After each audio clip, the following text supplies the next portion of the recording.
Hello viewers, welcome to our channel Kolkata property solutions. Myself Tirtha Majumdar. এই ফ্ল্যাটটি দেখাচ্ছি কসবায় লোকেটেড ফর রেন্টের জন্য। G+3 স্টোর বিল্ডিং, সেকেন্ড ফ্লোরে available, 800 something square feet, 2 BHK 2 toilet with spacious একটা ব্যালকানি প্লাস কিচেন সেপারেট থাকছে।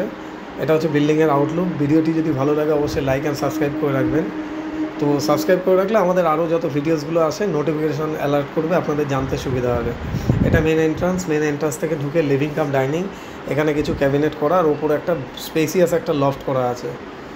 এর সঙ্গে আমরা পেয়ে যাচ্ছি একটা ফ্রিজ আছে, ফ্রিজ থাকছে, টেবিল থাকছে আর দুটো বেড থাকছে। নেক্সট আমরা কিচেন রুমের দিকে যাচ্ছি। এটা হচ্ছে কিচেনটা পুরোপুরি সেপারেট থাকছে। ওপেন থাকলে কী হয়, তেলচিট একটা ব্যাপার থাকে, পুরোপুরি সেপারেট হয়ে যাচ্ছে। আর কারেন্টলি এগুলো টুকটাক রিপেয়ারিংগুলো চলছে, তো যার জন্য একটু ছড়ানো। আদারওয়াইজ সব জিনিসগুলো সরিয়ে দিলে এই জাজিম এগুলো আরও স্পেসিয়াস লাগবে। তো এই বেডটা থাকছে, প্লাস ফ্রন্টে একটা চেয়ার টেবিল থাকছে, কারো দরকার না হলে এগুলো ডিসপোজ করে দেওয়া যাবে। এই সেকশনটা হচ্ছে পুরো সাউথ ফেসিং, সাউথ ওয়েস্ট।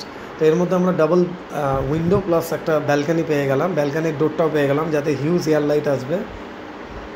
এটা হচ্ছে একটা টয়লেট WC টাইপের, এর সঙ্গে মানে সাউথ ওয়েস্টের যে বেডরুম ঠিক তার পাশে আর একটা পেয়ে যাচ্ছি বিগ সাইজ একটা ব্যালকানি, হিউজ স্পেসিয়াস, আর উপরে একটা লফট থাকছে। এটা হয়ে যাচ্ছে সাউথ ইস্ট ফেসিং বেডরুম। এর মধ্যে আমরা একটা বেড পেয়ে যাচ্ছি, এর সঙ্গে একটা টয়লেট থাকছে অ্যাটাচ, স্পেসিয়াস টয়লেট। এর উপরে একটা লফট করা আছে, যেই লফটটা এখান থেকেও অ্যাক্সেসেবল, প্লাস লিভিং ডাইনিংও আরেকটা করা আছে। নেক্সট আমরা এই ক্যাবিনেটগুলো থেকে যাচ্ছে অ্যাজ ইট ইজ, যা যা করা আছে এখানে। নেক্সট এটা living cum dining. Thank you so much, thanks for watching this video. 800 something square feet, second floor, no lift, no garage, 16,000 per month rent.